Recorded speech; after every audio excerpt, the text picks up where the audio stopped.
El libro de Urantía, página 1897. Documento 174. El martes por la mañana en el templo a eso de las 7 de este martes por la mañana Jesús se reunió con los apóstoles, el cuerpo de mujeres, y unas 2 docenas de otros discípulos prominentes en la casa de Simón.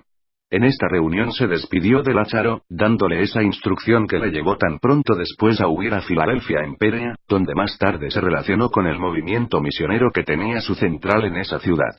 Jesús también se despidió del anciano Simón, y dio sus consejos de despedida al cuerpo de mujeres, puesto que no volvió a dirigirse a ellas formalmente. Esta mañana saludó a cada uno de los 12 con un saludo personal. A Andrés le dijo: no te desanimes por los acontecimientos inminentes. Controla firmemente a tus hermanos y cuida de que no te vean deprimido. A Pedro le dijo: no deposites tu confianza en el brazo ni en el acero. Establécete sobre los cimientos espirituales de las rocas eternas. A Santiago le dijo: no titubees por las apariencias exteriores. Permanece fiel en tu fe, y pronto conocerás la realidad de aquello en lo que crees.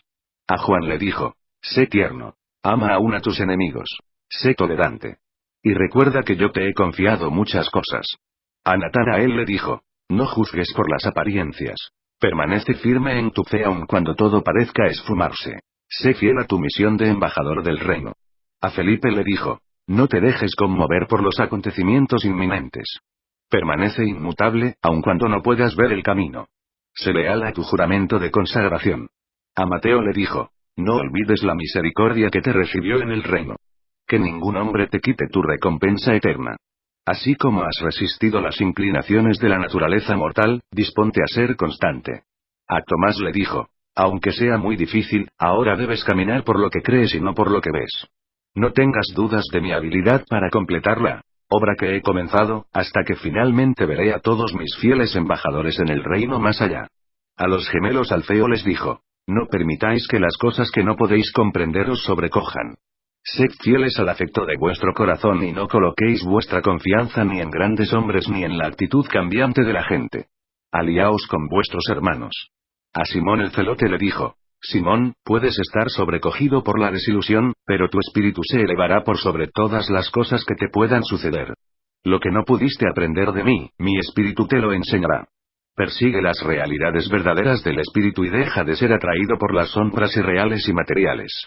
Y a Judas Iscariote le dijo: Judas, te he amado y he orado para que tú amaras a tus hermanos. No te canses de hacer el bien. Y quiero advertirte que te cuides de los senderos resbalosos de las lisonjas y de los dardos envenenados del ridículo. Y cuando hubo concluido estas salutaciones, partió hacia Jerusalén con Andrés, Pedro, Santiago y Juan mientras los demás apóstoles establecían el campamento de Getsemaní, a donde irían esa noche, y donde trasladaron su sede central. Página 1898. Por el resto de la vida en la carne del Maestro. Aproximadamente a mitad del camino bajando el monte de los Olivos, Jesús pausó y conversó más de 1 hora con los 4 apóstoles. 1. El perdón divino. Ya durante varios días Pedro y Santiago habían discutido de sus diferencias de opinión sobre las enseñanzas del Maestro relativas al perdón de los pecados. Ambos habían acordado plantear el asunto a Jesús, y Pedro aprovechó esta ocasión como una oportunidad adecuada para obtener el consejo del Maestro. Por lo tanto, Simón Pedro interrumpió la conversación que trataba de las diferencias entre la alabanza y la adoración, preguntando: Maestro, Santiago y yo no nos ponemos de acuerdo sobre tus enseñanzas relativas al perdón de los pecados. Santiago sostiene que tú enseñas que el Padre nos perdona aún antes de que nosotros se lo pidamos, y yo pienso que el arrepentimiento y la confesión deben preceder al perdón. ¿Quién de nosotros tiene razón? ¿Qué dices tú? Después de un corto silencio Jesús miró significativamente a los 4 y contestó: Hermanos míos, erráis en vuestras opiniones porque no comprendéis la naturaleza de esas relaciones íntimas y amantes entre la criatura y el Creador, entre el hombre y Dios. Falláis en captar esa compasión comprensiva que el Padre Sabio tiene para con su Hijo inmaduro que, a veces, yerra. Es en verdad discutible si los padres inteligentes y afectuosos jamás se vean en una situación de perdonar a un hijo normal y corriente. Las relaciones comprensivas, asociadas con actitudes amantes, efectivamente previenen todas esas alienaciones que más tarde necesitan un reajuste mediante el arrepentimiento por parte del Hijo y el perdón por parte del Padre. Una parte de todo padre vive en el Hijo. El Padre disfruta de prioridad y superioridad de comprensión en todos los asuntos relacionados con la relación hijo-padre. El padre es capaz de ver la inmadurez del hijo a la luz de la madurez paterna más avanzada, la experiencia más madura del socio mayor. En el caso del Hijo terrenal y el Padre celestial, el Padre divino posee infinidad y divinidad de comprensión, y capacidad para una compasión amante. El perdón divino es inevitable. Es inherente e inalienable a la infinita comprensión de Dios, en su conocimiento perfecto de todo lo que se relaciona con el juicio erróneo y la elección equivocada del Hijo. La justicia divina es tan eternamente ecuánime que infaliblemente comprende una compasión misericordiosa. Cuando un hombre sabio comprende los impulsos interiores de sus semejantes, los amará. Y cuando amáis a vuestro hermano, ya le habéis perdonado. Esta capacidad de comprender la naturaleza humana y olvidar sus errores aparentes es deídeme. Si sois padres sabios, de esta manera amaréis y comprenderéis a vuestros hijos, aún les perdonaréis cuando una falta de comprensión pasajera os pueda aparentemente haber separado. El hijo, siendo inmaduro y faltándole la comprensión más plena de la profundidad de la relación hijo-padre, debe frecuentemente experimentar una sensación de separación culpable de la aprobación plena del padre, pero el verdadero padre no tiene nunca conciencia de una separación semejante. El pecado es una experiencia de la conciencia de la criatura. No es parte de la conciencia de Dios. Vuestra incapacidad o falta de deseo de perdonar a vuestros semejantes es la medida de vuestra inmadurez, de vuestra incapacidad para alcanzar una compasión adulta, comprensión y amor. Sois rencorosos y vengativos en proporción directa de vuestra ignorancia de la naturaleza interior y de los deseos verdaderos de vuestros hijos y de vuestros semejantes. El amor es la manifestación exterior del impulso divino e interior de la vida. Está fundado en la comprensión, alimentado por el servicio altruista, y perfeccionado en la sabiduría. Página 1899. 2. Las preguntas de los dirigentes judíos. El lunes por la noche se celebró un concilio entre el Sanedrín y unos 50 líderes adicionales, seleccionados entre los escribas, fariseos y saduceos. Fue consenso de esta reunión que sería peligroso arrestar a Jesús en público, debido al afecto con que contaba entre la gente común. También era opinión de la mayoría que debía hacerse un esfuerzo decidido por desacreditarlo a los ojos de la multitud antes de arrestarlo y llevarlo a juicio. Por lo tanto, varios grupos de hombres eruditos fueron designados para estar disponibles a la mañana siguiente en el templo con el objeto de hacerlo caer en la trampa de preguntas difíciles, y de otra manera tratar de ponerlo en una situación embarazosa ante la gente. Por fin, los fariseos, los saduceos y aun los herodianos estaban todos unidos en este esfuerzo dirigido a desacreditar a Jesús a los ojos de las multitudes pascuales. El martes por la mañana, cuando Jesús llegó al patio del templo y comenzó a enseñar, apenas si había pronunciado unas pocas palabras cuando un grupo de los estudiantes más jóvenes de las academias, a quienes se había hecho ensayar con este propósito, se adelantaron y por medio de su portavoz se dirigieron a Jesús. Maestro, sabemos que eres un instructor recto, y sabemos que proclamas los caminos de la verdad, y que tan solo sirves a Dios, porque no temes a ningún hombre, y no haces acepción de personas. Somos tan solo estudiantes, y nos gustaría conocer la verdad sobre un asunto que nos preocupa. Nuestra dificultad es esta: ¿es legal para nosotros pagar tributo al César? ¿Hemos de pagar tributo o no? Jesús, percibiendo su hipocresía y artificio, les dijo: ¿Por qué venís de esta manera para tentarme? Mostradme el dinero del tributo, y yo os contestaré. Y cuando ellos le entregaron un denario, él lo miró y dijo: ¿Qué imagen e inscripción lleva esta moneda? Cuando ellos le contestaron: la del César, Jesús dijo: Dad al César las cosas que son del César y dad a Dios las cosas que son de Dios. Cuando así hubo contestado, estos jóvenes escribas y sus cómplices herodianos, se retiraron de su presencia, y la gente, aun los saduceos, disfrutaron de su derrota. Aun los jóvenes que habían intentado hacerlo caer en la trampa, grandemente se maravillaron de la inesperada sagacidad de la respuesta del maestro. El día anterior, los líderes habían tratado de hacerlo tropezar ante la multitud en asuntos de autoridad eclesiástica, y habiendo fracasado, ahora intentaban enredarlo en una discusión dañina de la autoridad civil. Tanto Pilato como Herodes estaban en Jerusalén en ese momento, y los enemigos de Jesús conjeturaban que, si él se atrevía a aconsejar que no se pagara el tributo al César, podrían ir inmediatamente ante las autoridades romanas y acusarlo de sedición. Por otra parte, si aconsejaba en muchas palabras explicativas el pago del tributo, calculaban con justicia que dicha declaración heriría grandemente el orgullo nacional de sus oyentes judíos, alienando de esta manera la buena voluntad y el afecto de la multitud.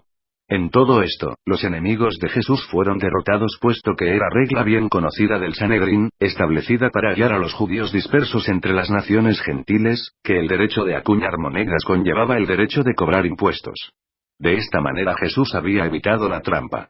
Haber contestado no a su pregunta habría sido equivalente a incitar a la rebelión. Haber contestado sí habría chocado a los sentimientos nacionalistas profundamente arraigados de esa época.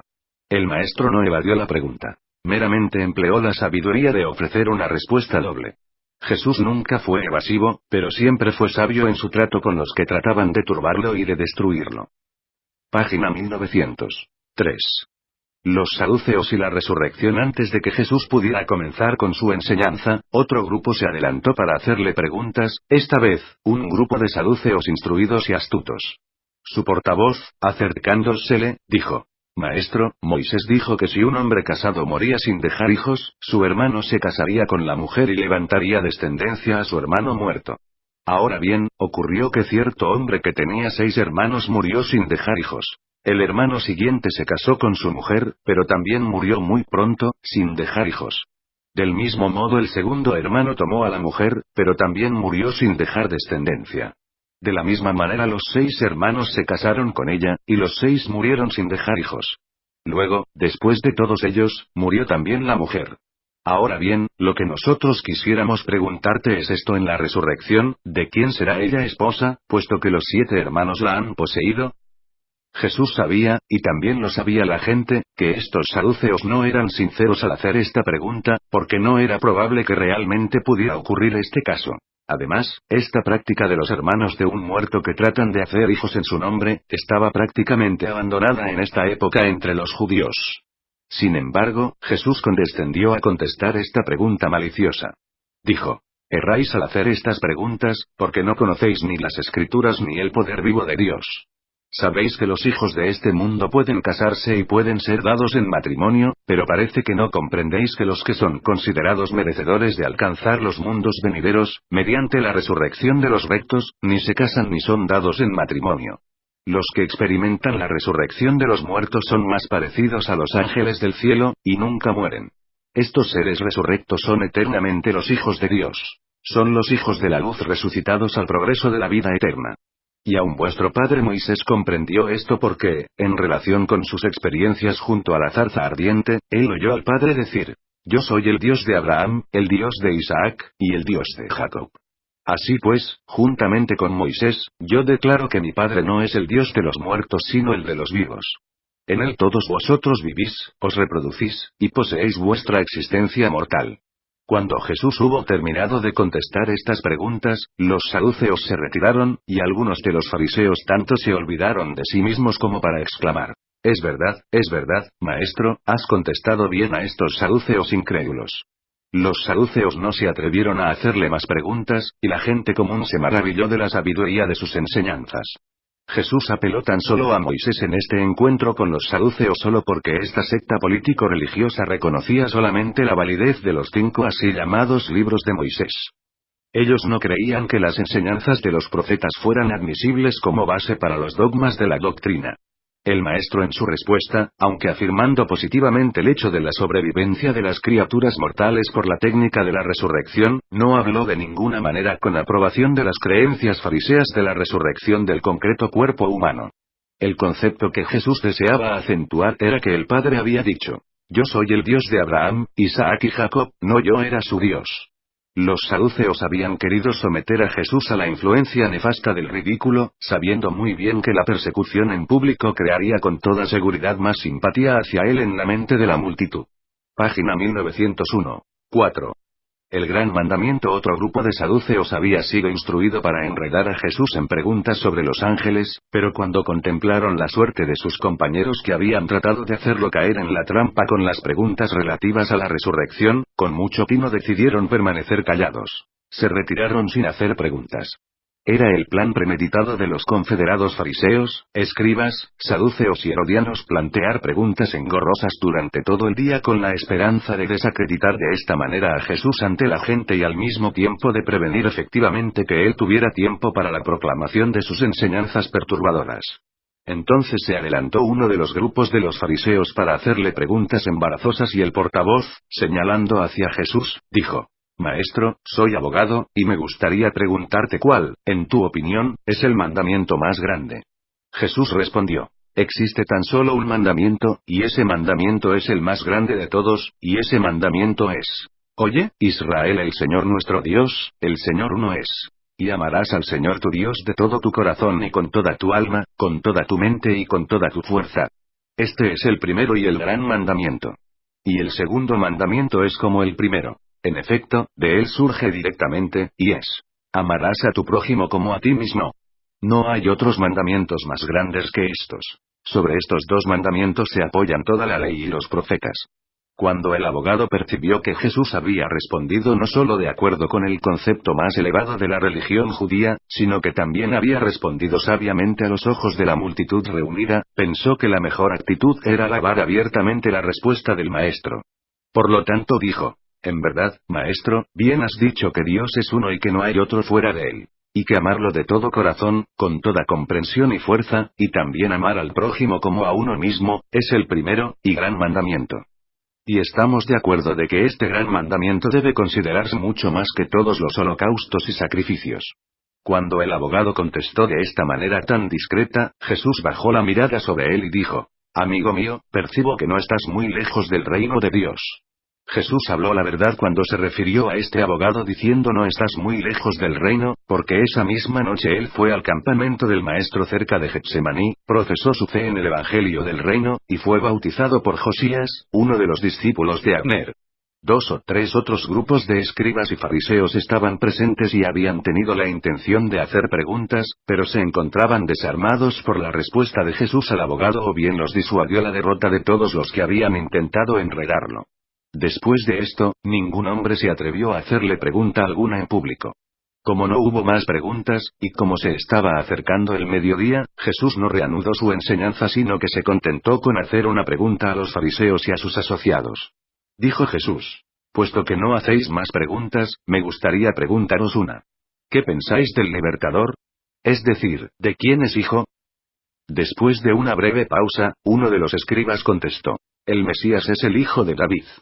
Puesto que Jesús sabía que había habido mucha discusión, aún entre sus propios discípulos, sobre si él era o no hijo de David, hizo otra pregunta. Si en efecto el libertador es hijo de David, ¿cómo puede ser que, en el salmo que acreditáis a David, él mismo, hablando página 1902 en el Espíritu, dice: El Señor dijo a mi Señor siéntate a mi diestra hasta que ponga a tus enemigos de escaño a tus pies? Si David lo llama Señor, ¿cómo es posible que éste sea su hijo? Aunque los líderes, los escribas y los altos sacerdotes no contestaron esta pregunta, tampoco le hicieron a él otras preguntas para enredarlo. No contestaron a esta pregunta que Jesús les había hecho, pero después de la muerte del maestro intentaron obviar la dificultad cambiando la interpretación de este salmo para que se refiriera a Abraham en vez del Mesías. Otros trataron de escapar a este dilema diciendo que David no había sido el autor de este así llamado salmo mesiánico. Poco tiempo antes, los fariseos habían disfrutado de la manera en la cual el maestro había acallado a los saduceos. Ahora estaban encantados los saduceos por el fracaso de los fariseos. Pero esta rivalidad era tan solo momentánea. Rápidamente se olvidaron de sus diferencias tradicionales en un esfuerzo unido para impedir las enseñanzas y las obras de Jesús. Pero a lo largo de todas estas experiencias la gente común le escuchó con deleite. 5. Los griegos indagadores alrededor de mediodía, mientras Felipe compraba abastecimiento para el nuevo campamento que se estaba estableciendo ese día cerca de Getsemaní, se le acercó una delegación de extranjeros, un grupo de griegos creyentes de Alejandría, Atenas y Roma, cuyo portavoz dijo al apóstol: Los que te conocen te han señalado. Por eso, venimos a ti, Señor, con la petición de ver a Jesús, tu Maestro. Felipe fue tomado de sorpresa al encontrar así a estos gentiles griegos prominentes e indagadores en la plaza, y, puesto que Jesús había tan explícitamente encargado a los 12 que no hicieran enseñanza pública alguna durante la semana de Pascua, estuvo un tanto perplejo en cuanto a cómo manejar este asunto. También estaba desconcertado porque estos hombres eran gentiles extranjeros. Si hubieran sido judíos o gentiles conocidos de la zona, no habría titubeado tan marcadamente. Lo que hizo fue les pidió a los griegos que permanecieran allí donde estaban. Cuando se alejó deprisa, supusieron que había ido en busca de Jesús, pero en realidad corrió a la casa de José, donde sabía que estaban almorzando Andrés y los demás apóstoles. Y llamando afuera a Andrés, le explicó el propósito de su venida, y luego, acompañado por Andrés, retornó a donde esperaban los griegos. Puesto que Felipe había prácticamente terminado de comprar los abastecimientos, él y Andrés volvieron con los griegos a la casa de José, donde Jesús los recibió. Y se sentaron junto a él mientras hablaba a sus apóstoles y a un grupo de discípulos importantes reunidos en este almuerzo. Dijo Jesús: Mi Padre me envió a este mundo para revelar su comprensión amante a los hijos de los hombres, pero aquellos a quienes primero me dirigí se han negado a recibirme. Es verdad que muchos de vosotros habéis creído mi evangelio, pero los hijos de Abraham y sus líderes están por rechazarme, y al así hacer, ellos rechazan a aquel que me envió. Yo he proclamado libremente el evangelio de la salvación a este pueblo. Les he hablado de la filiación con felicidad, libertad y vida más abundante en el espíritu. Mi Padre ha hecho muchas obras maravillosas entre estos hijos del hombre dominados por el temor. Pero en verdad el profeta Isaías se refirió a este pueblo cuando escribió: Señor, ¿quién ha creído nuestras enseñanzas? ¿A quién ha sido revelado el Señor? En verdad los líderes de mi pueblo deliberadamente han cegado sus ojos para no ver, y endurecido su corazón para no creer. Ni página 1903 Ser salvados. Todos estos años he tratado de curarlos de su incredulidad para que puedan recibir la salvación eterna del Padre. Sé que no todos me han fallado. Algunos entre vosotros habéis en verdad creído mi mensaje. En este aposento ahora hay una veintena de hombres que fueron anteriormente miembros del Sanedrín, o que ocupaban altas posiciones en los concilios de la nación, aunque algunos entre vosotros todavía os resistís a confesar abiertamente la verdad, para que no os expulsen de la sinagoga. Algunos entre vosotros están tentados de amar la gloria de los hombres más que la gloria de Dios. Pero yo me veo obligado a mostrar paciencia, puesto que temo por la seguridad y la lealtad de aún algunos de los que han estado por tanto tiempo junto a mí, y que han vivido tan cerca a mi lado. En este aposento de banquetes percibo que hay judíos y gentiles en números aproximadamente iguales, y os dirigiré la palabra como a los primeros y a los últimos de tal grupo que yo pueda instruir en los asuntos del reino antes de ir a mi Padre. Estos griegos habían asistido fielmente a las enseñanzas de Jesús en el templo. El lunes por la noche habían celebrado una conferencia en la casa de Nicodemo, que se prolongó hasta el amanecer del día, y 30 de entre ellos habían elegido entrar al reino. Al estar Jesús de pie ante ellos en este momento, percibió el fin de una dispensación y el comienzo de otra. Volviendo su atención a los griegos, el maestro dijo: El que cree en este evangelio, cree no solamente en mí sino en aquel que me envió. Cuando me contempláis, veis no solamente al Hijo del Hombre, sino también a aquel que me envió. Yo soy la luz del mundo, y el que crea mi enseñanza ya no vivirá en las tinieblas. Si vosotros los gentiles me escucháis, recibiréis las palabras de la vida y entraréis inmediatamente en la libertad regocijante de la verdad de la filiación de Dios. Si mis conciudadanos, los judíos, eligen rechazarme y rehúsan mis enseñanzas, no los juzgaré, porque no he venido para juzgar al mundo sino para ofrecerle salvación. Sin embargo, los que me rechazan y rehúsan recibir mis enseñanzas serán llevados a juicio cuando la temporada sea propicia por mi Padre y por aquellos a quienes Él ha nombrado para que juzguen a los que rechazan los dones de la misericordia y las verdades de la salvación. Recordad todos vosotros que hablo no por mí mismo, sino que he declarado fielmente a vosotros lo que el Padre mandó que yo debía revelar a los hijos de los hombres. Y estas palabras que el Padre me dijo que hablara al mundo son palabras de verdad divina, misericordia sempiterna y vida eterna. Pero tanto a los judíos como a los gentiles yo declaro que está por haber llegado la hora en la que el Hijo del Hombre será glorificado. Bien sabéis que, excepto que un grano de trigo caiga a la tierra y muera, permanece solo. Pero si muere en buena tierra, surge nuevamente a la vida y rinde mucho fruto. Aquel que ama con egoísmo su vida, corre peligro de perderla. Pero el que está dispuesto a dar su vida por mí y por el Evangelio gozará de una existencia más abundante sobre la tierra y en el cielo, vida eterna. Si en verdad me seguís, aun después que yo haya ido al Padre, seréis mis discípulos y los siervos sinceros de vuestros semejantes mortales. Sé que mi hora se avecina, y estoy turbado. Percibo que mi pueblo está decidido a despreciar el reino, pero me regocija recibir a estos gentiles que buscan la verdad, que están aquí hoy preguntando por el camino de la luz. Sin embargo, mi corazón sufre por mi pueblo, y mi alma está atribulada por lo que me espera. ¿Qué debo decir al mirar al futuro y discernir lo que está por caer sobre mí? ¿Acaso diré, Padre, sálvame de esta hora espantosa? No. Por este mismo propósito he venido al mundo y aún a esta hora. Más bien, página 1904, diré y oraré para que os unáis a mi Padre, glorifica tu nombre. Se hará tu voluntad. Cuando Jesús habló así, su ajustador personalizado que había residido en él antes de su bautismo apareció ante él, y al hacer una pausa de manera evidente, este espíritu ahora poderoso de representación del Padre habló a Jesús de Nazaret, diciendo: He glorificado mi nombre muchas veces en tus autootorgamientos, y una vez más lo glorificaré. Aunque los judíos y gentiles allí reunidos no oyeron ninguna voz, no pudieron dejar de discernir que el maestro había pausado en su discurso mientras le llegaba un mensaje de alguna fuente sobrehumana. Todos ellos dijeron, cada uno al que estaba al lado de él: un ángel le ha hablado. Entonces Jesús continuó hablando: Todo esto no ha ocurrido por mi bien, sino por el vuestro. Yo sé con certidumbre que el Padre me recibirá y aceptará mi misión en vuestro nombre, pero es necesario que seáis alentados y preparados para la prueba de fuego que se avecina. Dejadme aseguraros que la victoria eventualmente coronará vuestros esfuerzos unidos por esclarecer al mundo y liberar a la humanidad. El viejo orden se está enjuiciando a sí mismo. Yo ya he expulsado al príncipe de mundo. Y todos los hombres serán libres por la luz del Espíritu que yo derramaré sobre toda carne después de ascender a mi Padre en el cielo. Y ahora pues, os declaro que, cuando sea elevado de la tierra y de vuestras vidas, atraeré a mí a todos los hombres, a la comunidad de mi Padre. Habéis creído que el libertador moraría por siempre en la tierra, pero yo declaro que el Hijo del Hombre será rechazado por los hombres, y que volverá al Padre. Solo por un corto tiempo estaré con vosotros. Solo por un corto tiempo estará la luz viva en el medio de esta generación en tinieblas. Caminad mientras tengáis esta luz para que las tinieblas y la confusión venideras no os sobrecojan.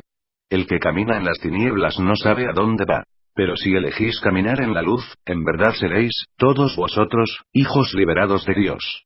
Ahora pues, todos vosotros, venid conmigo para volver al templo y yo les diré palabras de adiós a los altos sacerdotes, los escribas, los fariseos, los saduceos, los herodianos y los dirigentes de Israel sumidos en la ignorancia. Habiendo hablado así, Jesús condujo al grupo por las angostas calles de Jerusalén, de vuelta al templo. Acababan de oír al maestro decir que este sería su discurso de adiós en el templo, y le siguieron en silencio y profunda meditación.